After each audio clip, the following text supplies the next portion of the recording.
Now let's move forward to an embossed image.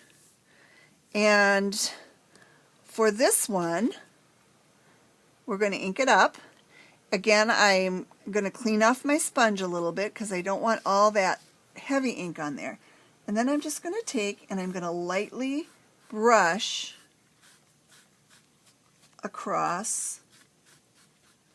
I'm not pushing hard because I don't want to get down between the images, but you can see here how by just going lightly on top,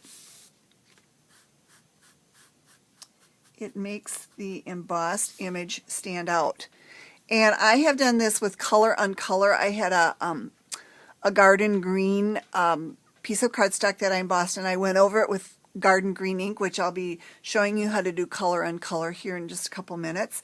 And it really added a real richness and a depth to my project by doing that. So now we're going to see what happens when I do the same thing with the sponge dauber. And as you can see, because it's a sponge dauber, it's a little bit more defined, and also you get a little bit more ink down between the images. So as you can see there is a difference between the two sponging techniques. Another thing you could do with this embossed image anyway is you could go and you could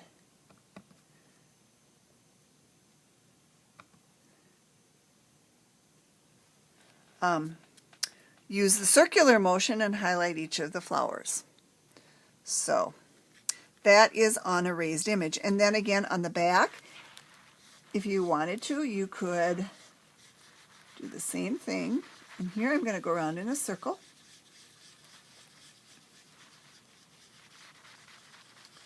And you can see what happens is that the image really pops. And that was with the sponge dauber. Now let's try it with the regular sponge and see what happens there.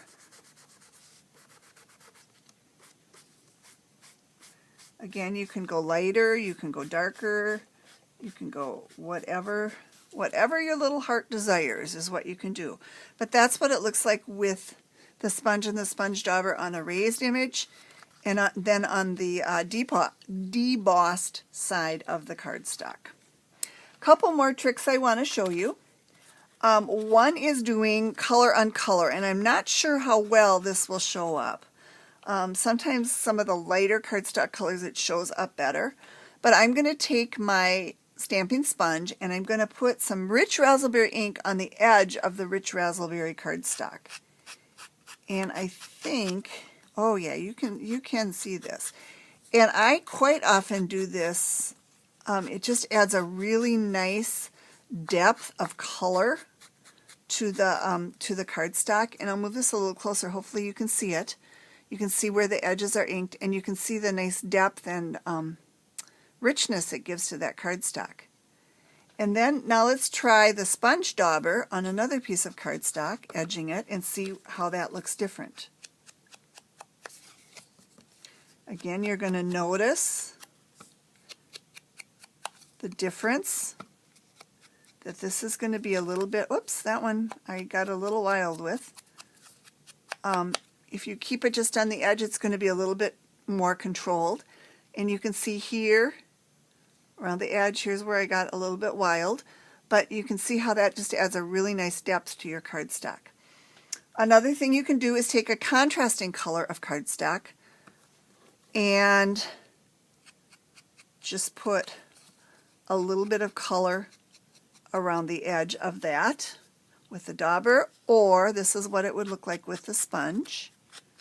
Again, you don't have as much control over with the wide sponge, but that kind of gives you an idea of what it might look like. And let's say you had a piece of rich raspberry cardstock that you were going to put that on there. You can see how it just kind of blends. This rich raspberry ink that I put on there just kind of blends that edge right into the rich raspberry, and it softens the area where the two cardstocks come together.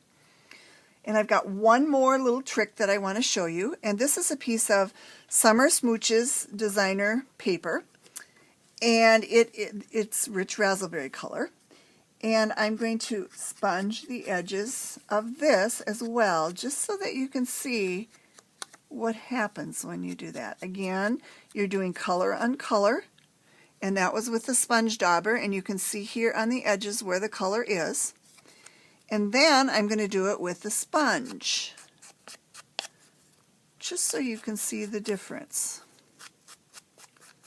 And I don't know if you can tell much difference, but you can see here that the dauber is much darker than what I did with the regular sponge.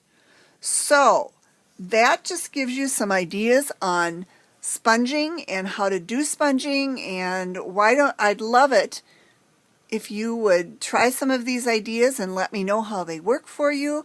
And if you have some projects that you've done that you'd like to share with me, I would love for you to send me pictures of it. You can send them to my email at deb@bbugcreations.com, and who knows, maybe I'll even feature them on my blog someday. So thank you so much for watching this video, and we'll see you next time. Have fun Stampin' It Up!